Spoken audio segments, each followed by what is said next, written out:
Okay, probably one of the most important exercises you can do is called Awaken Warrior. Didn't invent it, but it is so important. So how you do this, Ryo, is put your right foot up on the block. You can use a couch, a chair, or something about this height. Make sure this foot, the left one, is behind you a little bit. There you go. You want to be kind of in a position where you're really stretching, okay? Then you want to keep your back flat and you're almost like sinking down towards the floor. That's it. And it's so important to make sure that that heel does not come off the floor. You want to hold that for about 15 to 30 seconds. Don't rush it. This is so important to open up that hip flexor. Okay, and then relax. And you want to do 3 repetitions.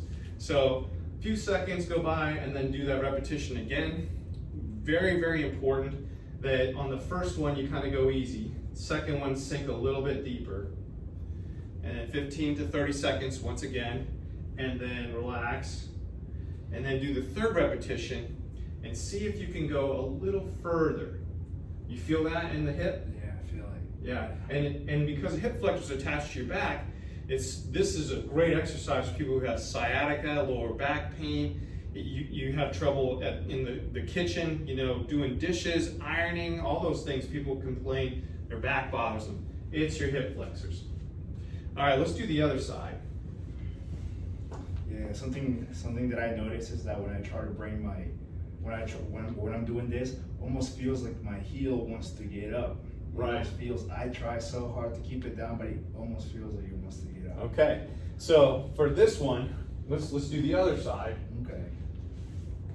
And that's a good point, Ryo. Make sure that that back heel stays on the floor. Okay, let's stretch down into it. Keep that back nice and flat. That's important. Okay, and you hold that 15 to 30 seconds. And if you're wobbly, you can put a chair or something, but make sure you don't bend forward. That is so important. All right, you can relax. We're gonna do 2 more repetitions, but this is what happens as we age.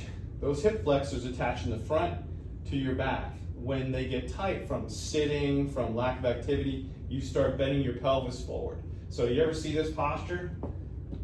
Walking like this?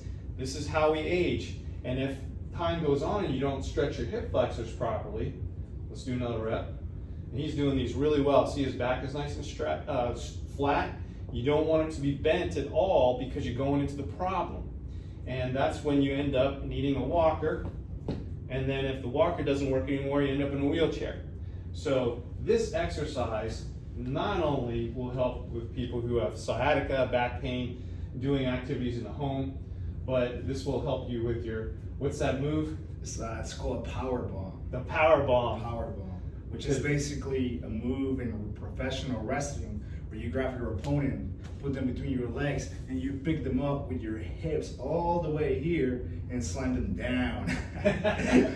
We want to make sure that he doesn't hurt himself Yeah. in the power bomb. But it's also great for deadlifting.